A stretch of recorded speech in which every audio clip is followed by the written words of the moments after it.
grave whisper.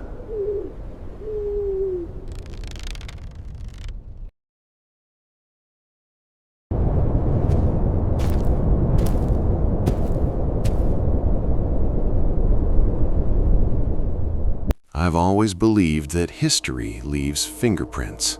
That's why I agreed to spend the night alone inside Fort Mifflin. If you've never heard of it, Fort Mifflin sits low along the Delaware River in Philadelphia, Pennsylvania. Built before the American Revolution and tested during the British bombardment of 1777, it's one of the only surviving Revolutionary War battlefields in the country.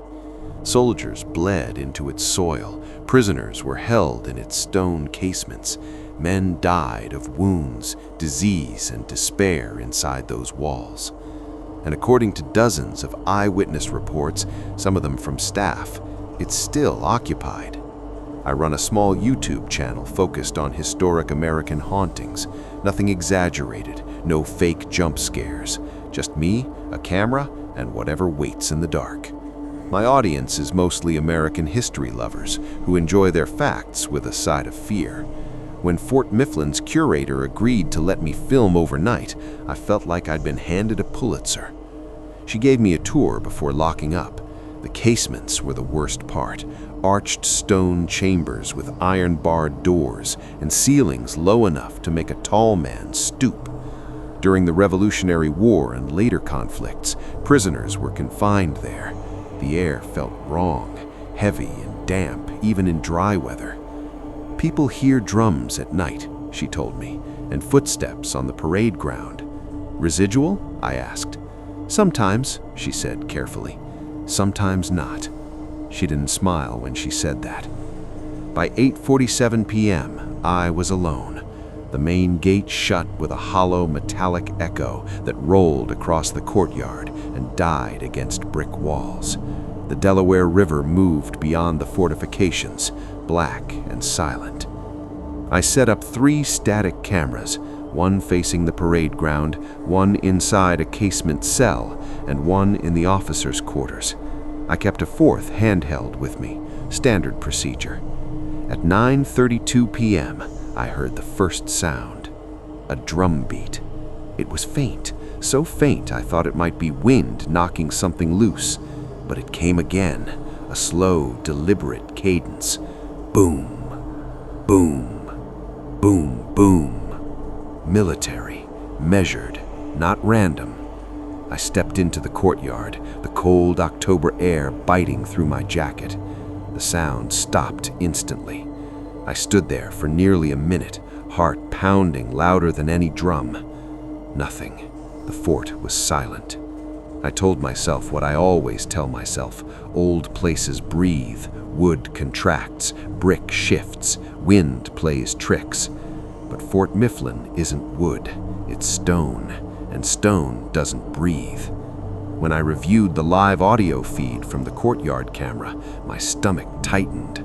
The drum beat was clear on the recording, but underneath it, just barely audible, was something else. A voice, male, low, speaking too softly to understand, and I was the only living man inside those walls. I wish I could tell you I packed up then, that I laughed it off and left before midnight, but the worst part of fear isn't the terror, it's the curiosity. I wanted to know who was drumming. I wanted to know who was whispering. At 10:11 p.m., I decided to check the casements. That was my first mistake. The casements sit partially underground, built of thick stone designed to withstand bombardment. During the 1777 siege, British cannons reduced most of the fort to rubble, but these chambers held. As I descended the narrow steps, the air temperature dropped at least 10 degrees. My breath fogged in front of me. That shouldn't happen in early October. The handheld camera light cut a narrow tunnel through darkness. The cell doors were open as the staff had left them for tours, except one. Halfway down the corridor, a heavy wooden door with iron hinges stood shut. I was certain it had been open earlier. I stopped walking. Okay, I whispered to the camera, keeping my voice steady for the audience.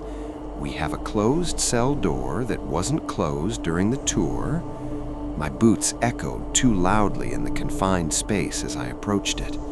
The drumbeat returned, not faint this time, directly behind the door. Boom, boom, boom, boom. I felt it in my chest. "Hello?" I called out, hating how small my voice sounded. The drumming stopped.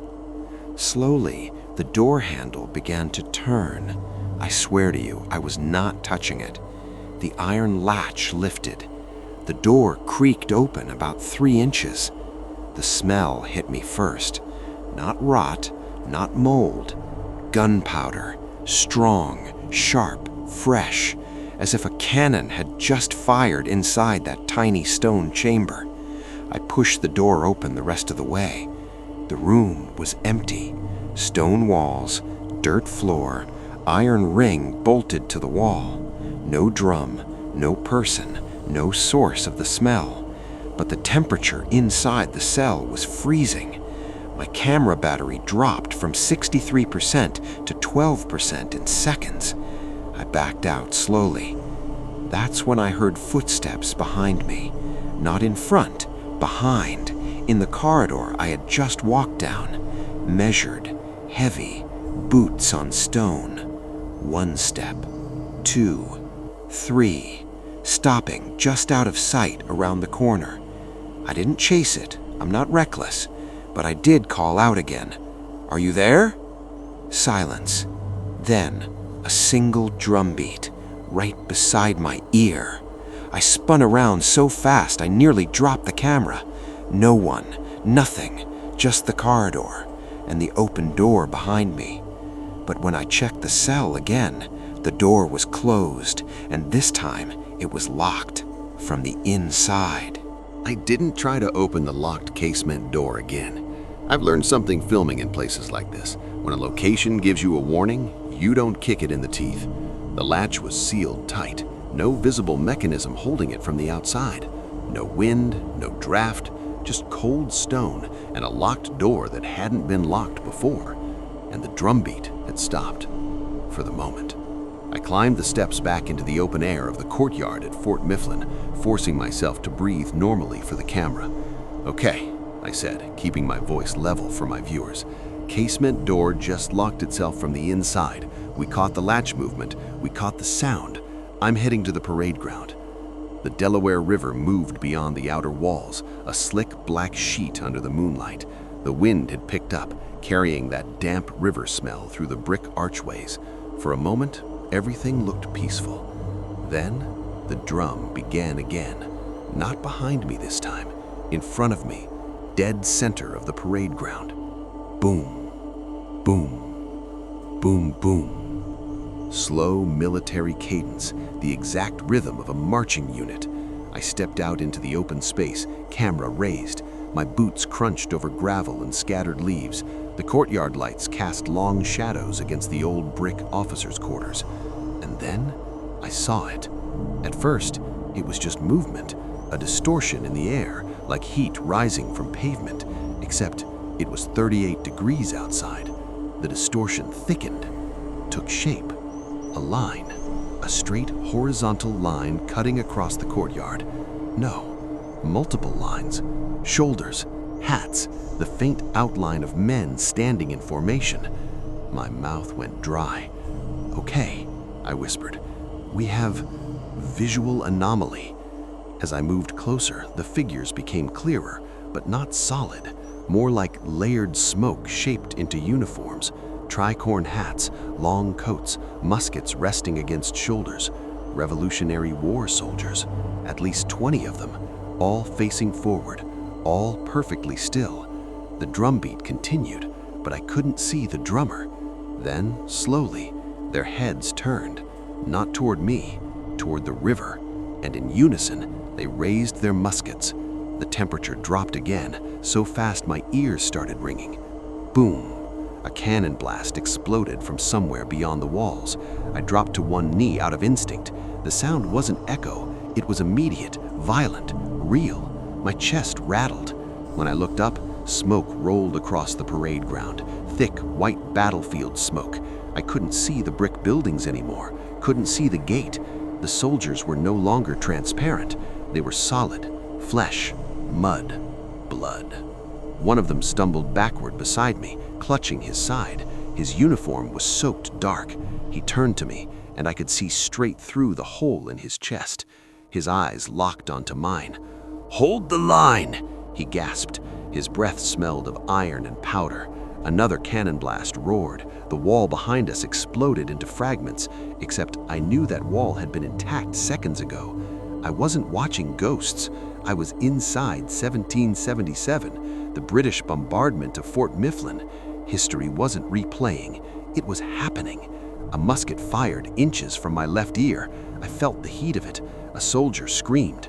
The Delaware River was choked with British ships, their silhouettes flashing with cannon fire. And the drum was commanding them. Boom, boom, boom, boom. "Don't break!" someone shouted. A young soldier, no older than 18, fell at my feet. His face was pale beneath soot and sweat. He grabbed my jacket. "You're not one of us," he whispered. Another explosion shook the ground. He stared at me like I was the ghost. "You shouldn't be here." The smoke thickened until I could barely breathe. My lungs burned with sulfur. I stumbled backward, disoriented. The courtyard felt smaller, walls closer, the sky darker. The modern lights were gone. Only firelight flickered against shattered stone. Then I saw him, standing at the far end of the formation, the drummer. He wore no hat. His hair hung long and dark around his shoulders. His coat was different, colonial militia maybe. But his face was wrong. Too pale, eyes black as spent cannonballs. He beat the drum slowly, methodically, staring directly at me. Not through me, at me. He knew I didn't belong. Another blast erupted, and everything went silent. No smoke, no soldiers, no ships, just the empty parade ground under cold moonlight. I was on my knees alone in the gravel. The camera was still rolling. My ears rang in the sudden stillness. And then, from somewhere behind me, a voice, clear, right at my shoulder. "You left your post." I didn't turn immediately because I knew something was standing there, breathing, waiting for me to acknowledge it. And I had the sickening feeling that whatever was speaking thought I was one of the men who died defending this fort, and I had just failed. I didn't want to turn around. Every instinct told me not to. The voice had been close enough that I felt the warmth of breath against the back of my neck. But it wasn't human warmth. It was cold, damp, like air pulled from underground. "You left your post." The words weren't shouted. They weren't whispered either. They were spoken with controlled disappointment, the tone of an officer addressing a soldier who had broken formation. Slowly, I stood up from the gravel of the parade ground inside Fort Mifflin. "I'm not a soldier," I said carefully. My voice sounded thin against the old brick walls. "I'm just here to document." Silence. Then boots scraped against gravel. Measured, deliberate. I turned. A man stood 3 feet behind me. Continental Army uniform, dark blue coat with faded facings. The fabric looked waterlogged and torn in places, as if it had endured bombardment in river spray. His posture was rigid, formal. His face was pale, not corpse gray, but drained. Eyes sharp, assessing. An officer. I swallowed hard. "Sir?" He studied me like I was an unfamiliar recruit. "You abandoned your position," he said again. "Men died holding the line." "I wasn't here," I answered automatically. "Not in 1777. Something flickered in his expression. Confusion or irritation. "The siege does not end. It repeats until the line holds." Behind him, I heard it again. The drum. but this time it wasn't coming from the center of the courtyard. It was circling us. Boom. Pause. Boom, boom. From the left wall, then behind the officers' quarters, then near the casemate stairs, like something pacing. The officer's head tilted slightly, as if listening to a distant command only he could hear. "He keeps count," the officer said. "Who?" I asked. "The drummer." The word landed heavy in the air. A gust of wind tore across the parade ground, rattling a loose shutter on one of the buildings. My camera light flickered. The officer took a single step closer. Up close, I could see the damage to him. A dark burn mark along his collarbone, a tear through his shoulder, powder stains embedded into the skin itself. "You crossed the river," he said quietly. "You deserted." "No," I said, shaking my head. "I just walked out of the casemates." His eyes hardened. "The casemates are for prisoners." The temperature dropped so suddenly my breath fogged thick in front of me. Boom. The drum beat stopped moving. It was directly behind me now. Slow, intentional. I didn't want to look, but I had to.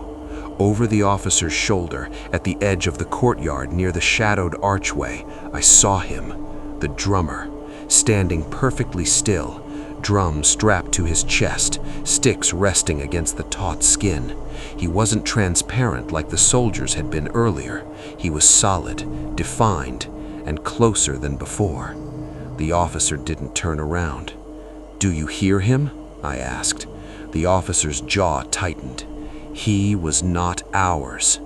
The wind died completely. The fort went silent. Even the river seemed to pause. The drummer raised one stick slowly and struck. Boom! The sound didn't echo. It punched. The courtyard shifted again, not into smoke this time, into darkness, total. The brick walls disappeared. The sky vanished. The officer was gone. I stood alone in blackness, and then I felt hands grab my arms, cold fingers digging into my sleeves. Dozens of them. Whispers erupted all around me, overlapping, frantic, desperate. "Don't let him count you. Stay in formation. He takes the ones who step out of line." The drumbeat accelerated. Boom, boom, boom, boom, boom. Faster, closer. My camera fell from my grip. I heard it hit stone, but there was no visible ground beneath me, just darkness. Then a single lantern flickered to life ahead, revealing stone walls, iron rings bolted into them, the casemates. But they weren't empty now. Men sat chained to the walls, uniforms tannered, faces hollow, some in revolutionary coats, others in later-era military dress. Civil War, World War I, different wars, different centuries, all inside the same stone chamber, all staring at me. One of them spoke. "You're next." The drummer stepped into the lantern light behind them, his eyes locked onto mine. He lifted the sticks again and began a new cadence, not marching, not battle, counting. 1, 2, 3, 4. With each beat, one of the chained men vanished. No scream, no struggle, just erased. When he reached 7, he stopped. There were 7 prisoners left, including me, because I was no longer standing. I was sitting, back against cold stone, an iron shackle around. The iron shackle was tight enough to cut off circulation. I could feel the cold of it seeping into my bones, heavier than the autumn air outside. My back pressed against the damp stone wall of the casement, lantern light flickering across 7 prisoners chained in a line. 7, including me. "I'm not part of this," I said, my voice shaking despite every effort to steady it. "I don't belong here." No one answered. The men beside me were from different centuries. I could see that clearly now. One wore a torn Continental Army coat, another had Civil War-era trousers. One farther down had what looked like a World War I uniform, collar stained dark. Their eyes were empty, not blind, resigned. The drummer stood at the center of the chamber, drum strapped tight against his chest, sticks poised. He wasn't breathing. I realized that with a jolt. His chest never rose, never fell. He lifted one stick. Boom! The first man in the row, the revolutionary soldier, vanished instantly. No scream, no flash, just gone. The iron shackle fell limp against the stone. 6. Boom! The Civil War soldier disappeared next. 5. My heart pounded so hard I thought it would burst. "Stop!" I shouted. "This isn't how it happened!" The drummer's head tilted slightly, curious, as if he found my protest amusing. Boom! 4. The chamber felt smaller with every strike, the air heavier, harder to breathe. "You're not history," I said through clenched teeth. "You're something else."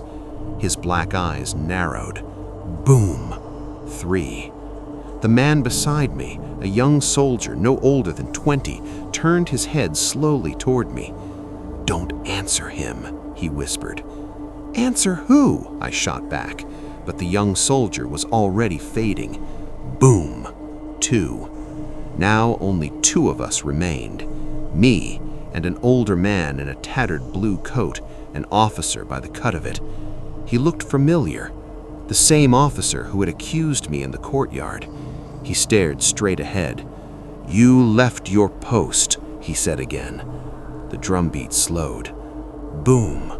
The officer vanished, and I was alone. The drummer stepped forward until he stood directly in front of me. One final beat left. 1. He raised both sticks high, but he didn't strike. Instead, he leaned close, so close I could see cracks in his pale skin like dried earth. "You stepped out of line," he said. His voice was not loud, it was absolute.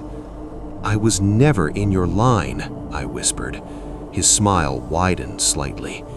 "Everyone stands in formation eventually." The sticks came down, but before they hit the drum, a new sound cut through the chamber. A bell. Loud, clear, modern.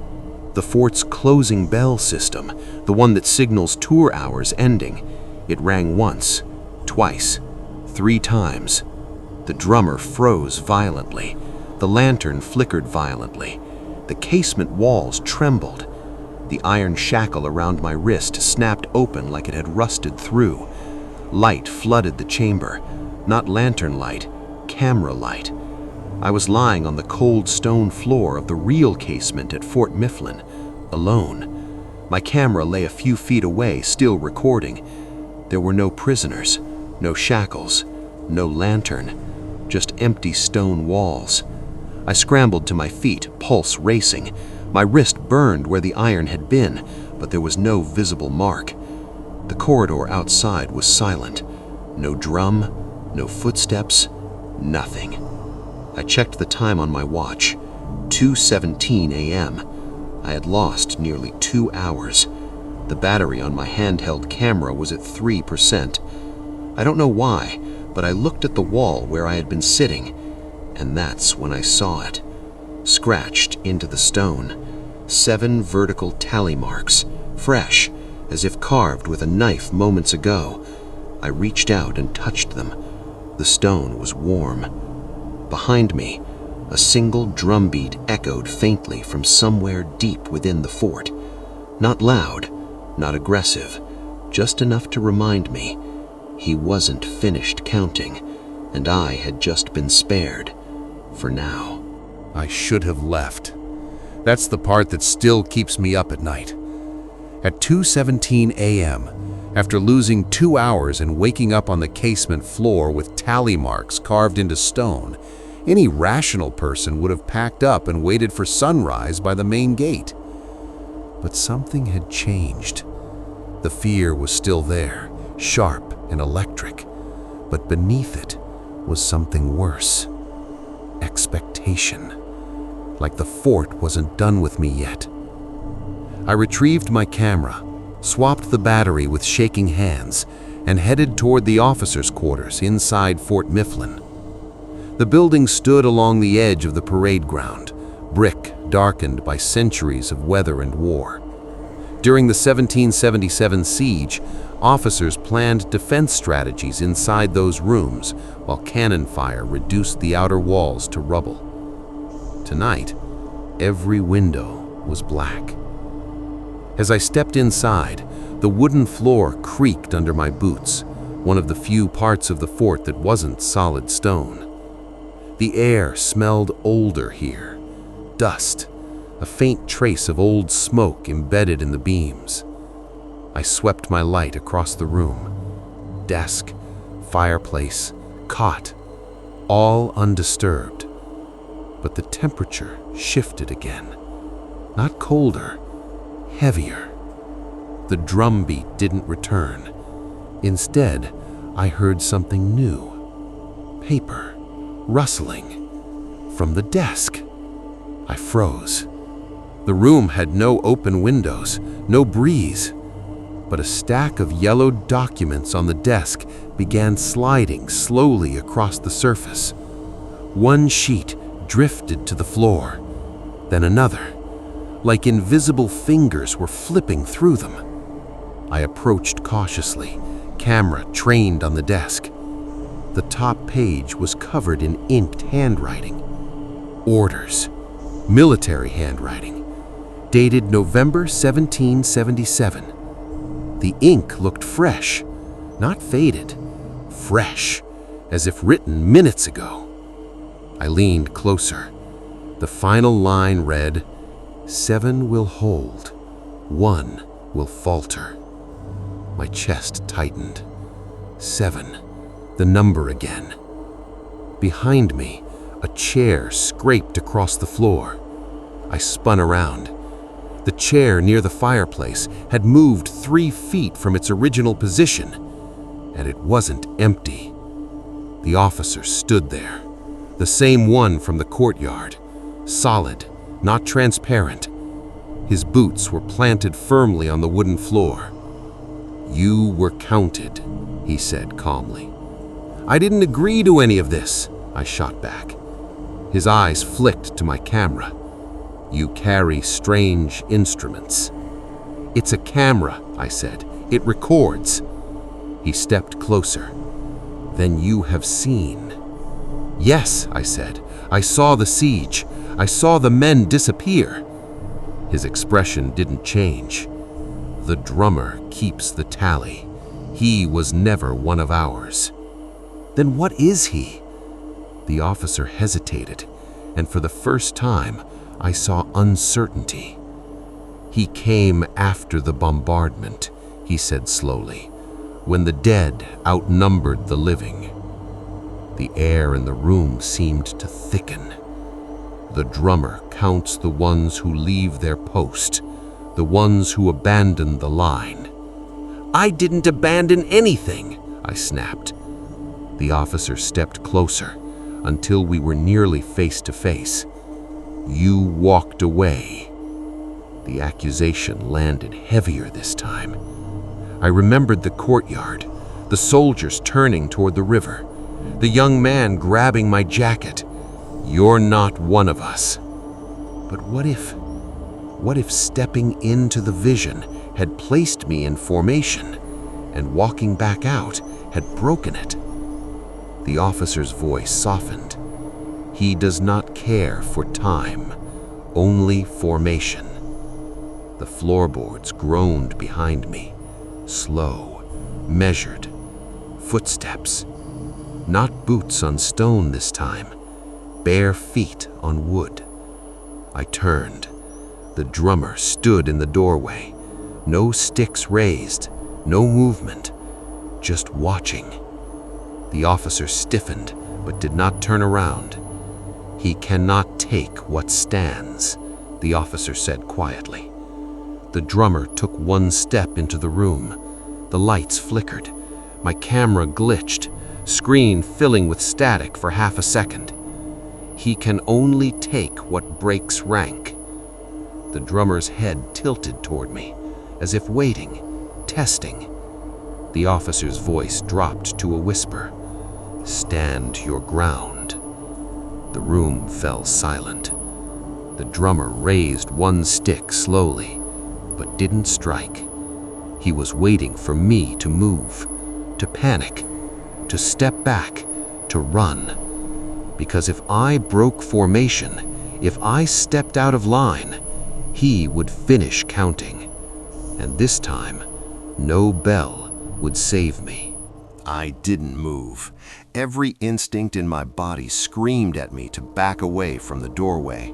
The drummer stood there, barefoot, on the wooden floor of the officers' quarters, skin pale in the dim light, black eyes fixed on mine. His drum hung silent against his chest, waiting.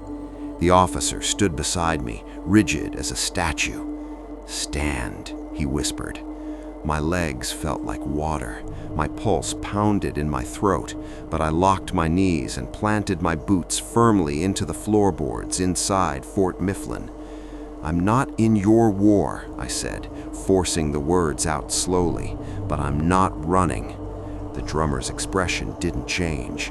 He lifted one stick, not high, just enough. Tap, a soft strike, not the thunderous boom from before. This was lighter, testing the skin of the drum. The air pressure in the room shifted instantly. My ears popped. The fireplace behind us darkened, soot shifting like something had exhaled inside it. Tap, another strike. The officer inhaled sharply, but did not step back. "Do not acknowledge him," he murmured. Too late.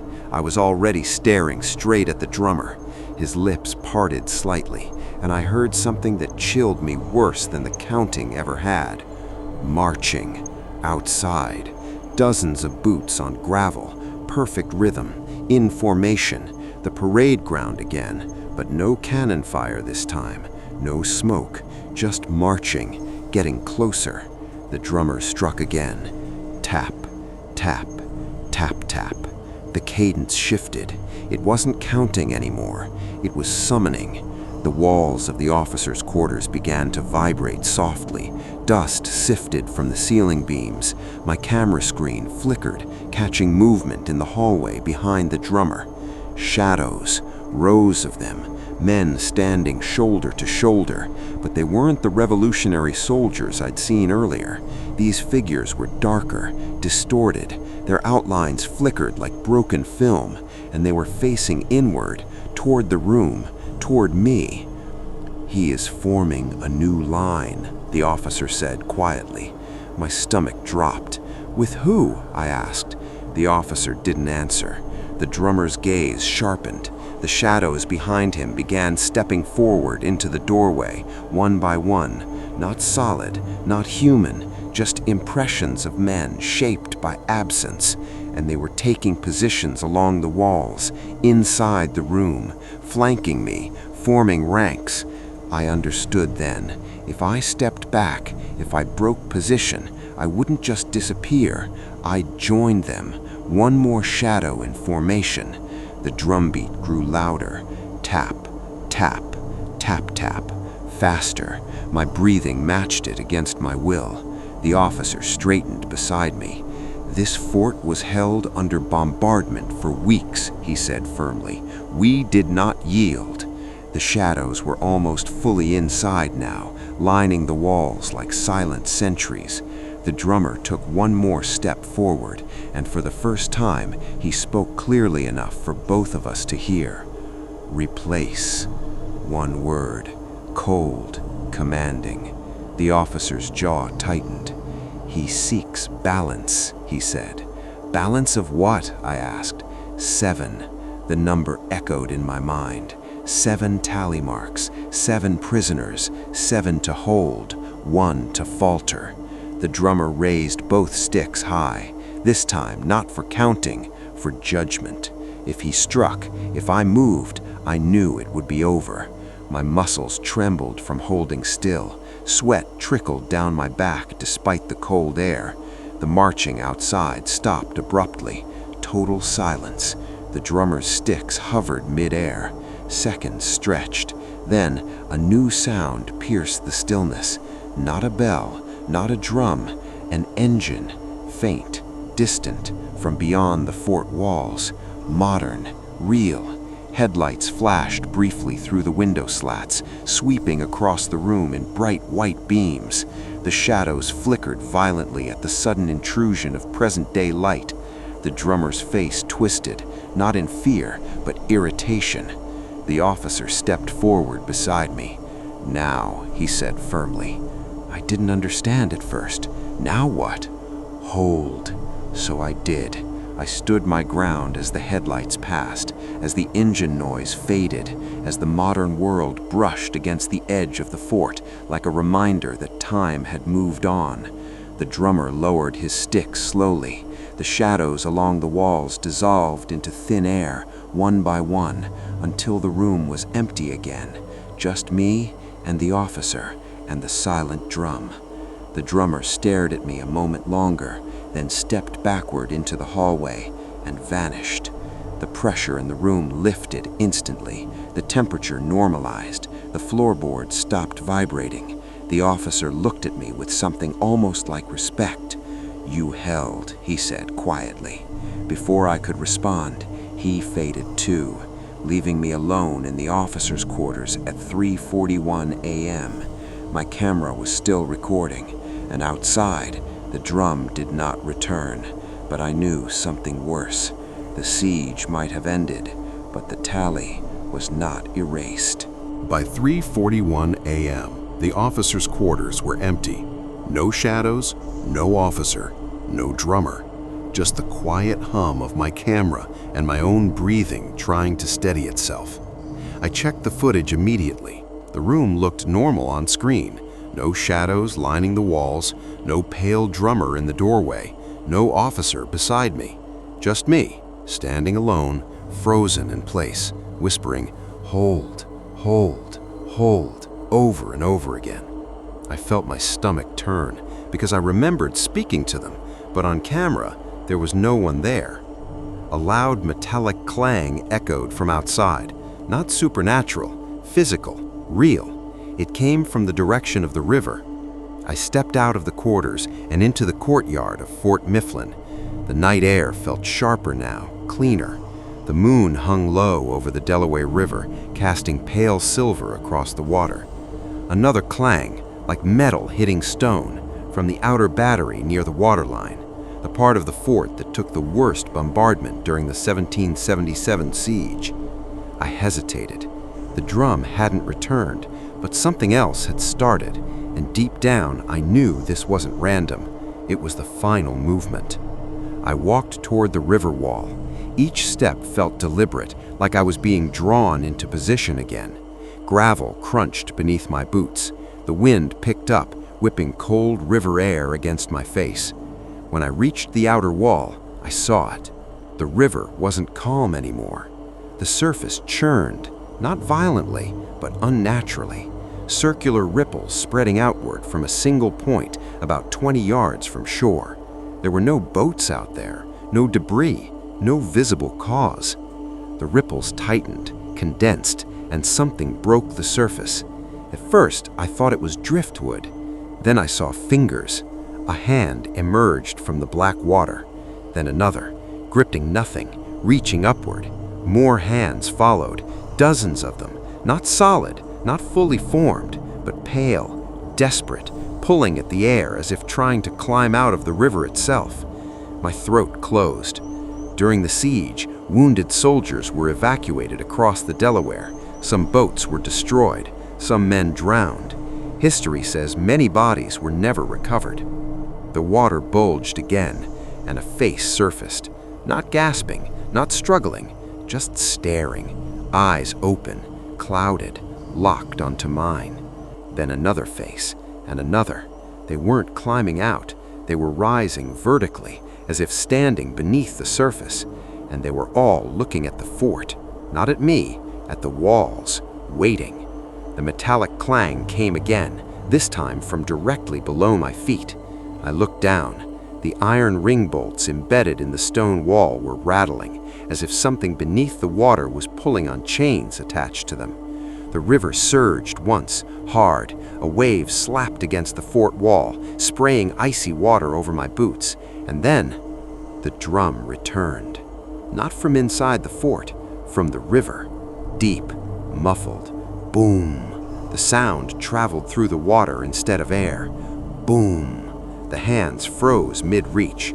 Boom, boom. The faces turned away from the fort, and slowly, one by one, they sank back into the black surface until the river was smooth again, silent, still. The drumbeat stopped completely. I stood there shaking, staring at the empty water. And that's when I noticed something that made my blood run cold. My boots were soaked, not just with river spray, but with mud, thick, dark river mud, up to my ankles, as if I had been standing in the water, not on the wall. I stumbled back from the edge, heart racing. I hadn't climbed down, I hadn't stepped into the water, but the evidence was there. I looked at my camera screen. The footage showed me standing safely behind the wall the entire time. No climbing, no slipping, no entering the water. But on the audio, clear as day, I could hear myself breathing heavily, with water sloshing around my legs, and a voice whispering beside me, 7 remain. I turned slowly. The courtyard behind me was empty. No officer, no shadows, no drummer. The sky was beginning to lighten faintly at the horizon, dawn approaching, and for the first time all night, there was no sound at all. No marching, no tapping, no whispering, just wind across old brick. I should have felt relief. Instead, I felt something worse, completion, like the fort had finished something it started long ago, and I had just played my part. But I didn't know what that part was yet, and I wouldn't understand it until sunrise. By the time the horizon began to fade from black to deep blue, the fort felt normal. That was the unsettling part. After everything, the siege vision, the prisoners, the drummer, the river, it all just stopped. No dramatic finale, no last drumbeat, no shadow watching from the walls. Just silence settling over Fort Mifflin like it had every other night for nearly 2.5 centuries. I checked my watch. 5:58 a.m. Sunrise was minutes away. I told myself I would pack up as soon as the first light cleared the river.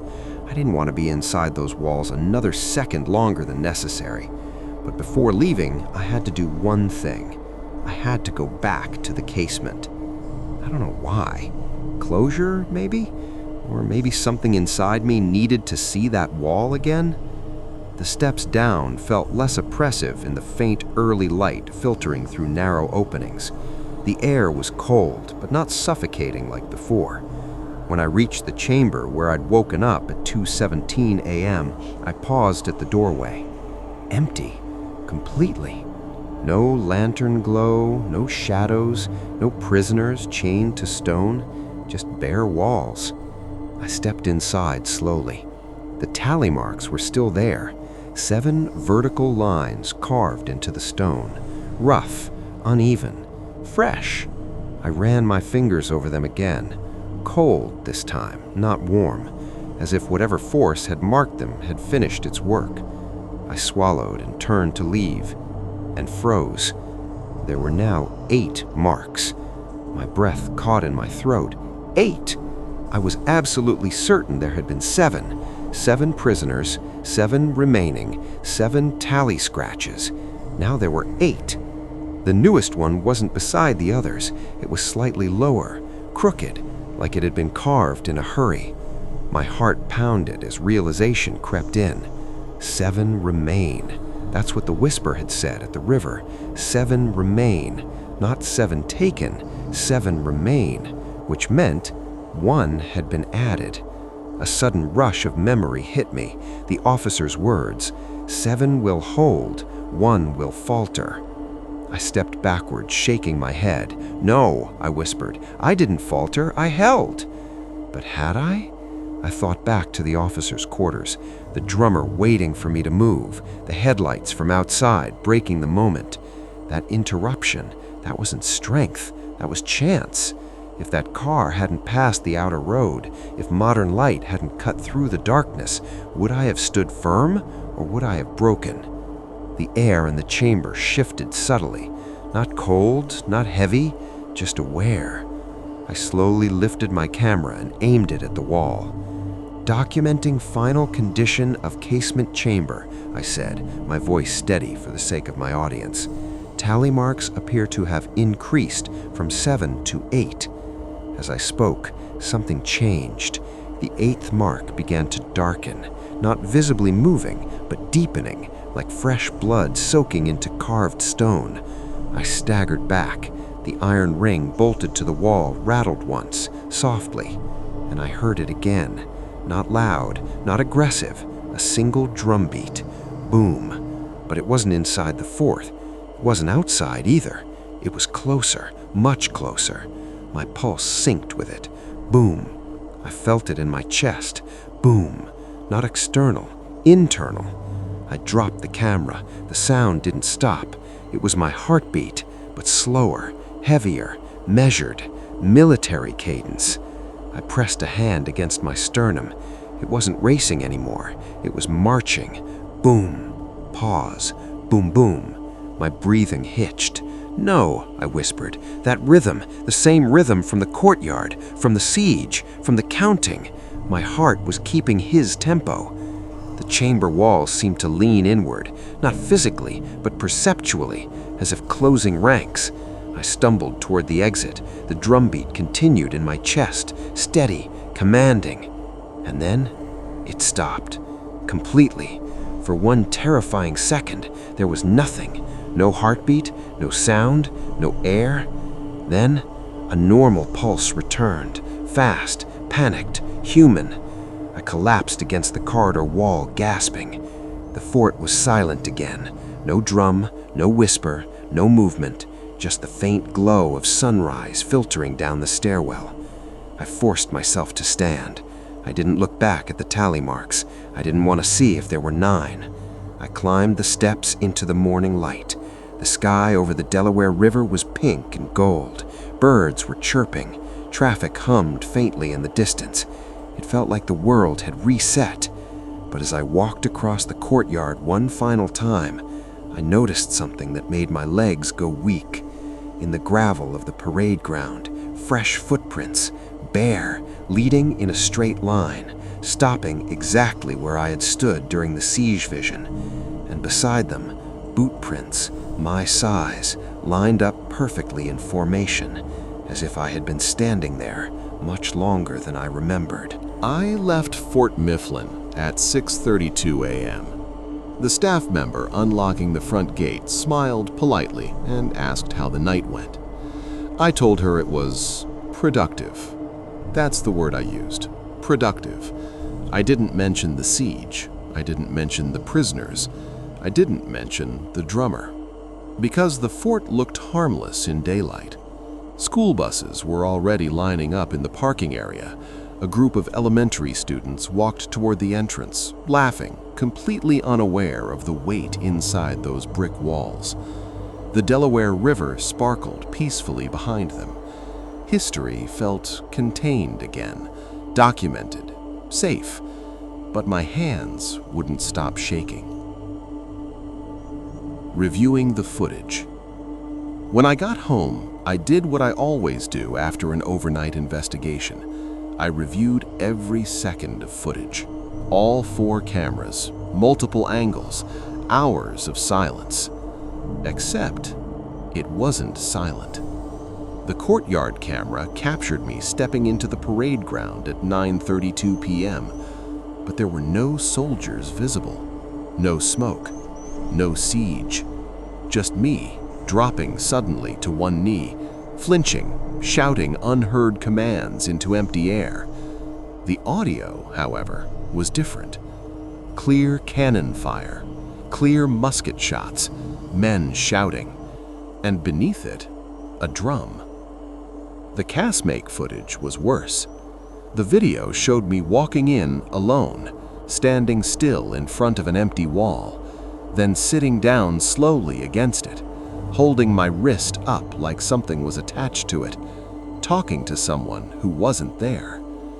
The audio captured voices responding, multiple, overlapping, and unmistakably real. The officers' quarters? Same pattern. No visible officer, no visible drummer, just me standing rigid in the center of the room whispering, "Hold, hold, hold," over and over, until headlights briefly flared through the window. That part was real. A car had driven past on the outer road at 3:39 a.m. I confirmed it later with local traffic cameras. If that car hadn't passed, I don't know. I honestly don't know. The physical evidence. I tried to rationalize everything. Sleep deprivation, environmental factors, audio contamination. But then I checked my boots. The mud was still there. Dark river mud caked into the treads, and I had never stepped into the Delaware. I checked my wrist. There was no bruise, no visible mark, but for 2 days afterward, I felt phantom pressure there, like something tight around bone. And then there was my heart. The night after I returned home, I awoke at exactly 2:17 a.m. No alarm, no sound, just awake. And my heartbeat was slow, measured. Boom, pause, boom, boom. The same cadence. It lasted maybe 10 seconds, then it normalized. I told myself it was stress, adrenaline crash, psychosomatic echo, until I checked the final clip on my handheld camera, the one I dropped in the casemate. It had kept recording after I left for 6 full minutes. The chamber was empty. No movement, no sound. Then, footsteps. Bare, slow, entering the frame, stopping in front of the tally marks. A pale hand reached into view. Not transparent, solid. It pressed against the 8th mark and scratched a line through it. Not removing it, crossing it out. Then the hand withdrew. The footsteps exited. The chamber was empty again. What it means? I went back to Fort Mifflin 2 weeks later during normal tour hours. Bright afternoon, crowded, safe. I revisited the same casemate. The wall looked untouched. Old scratches, old wear. No fresh tally marks. No 8th line. Nothing new. I asked a staff member casually whether any visitors had reported unusual sounds recently. She hesitated, then said, "Just the drums sometimes." I didn't ask for details. I didn't need to. Because here's what I believe now. The drummer counts those who break formation, those who abandon their post, those who step out of line. But something that night, whether it was the officer, the passing headlights, or pure chance, kept me from being added permanently. The 8th mark wasn't erased, it was crossed out. And I don't think that was mercy. I think it was postponement. Because sometimes, when I'm lying awake in the dark, long after 2:17 a.m., my heart will slow without warning. Boom, pause, boom, boom. And for just a second, it doesn't feel like my rhythm. It feels like I'm standing in formation again, on a gravel parade ground, facing a river that doesn't forget, listening to a drum that hasn't finished counting.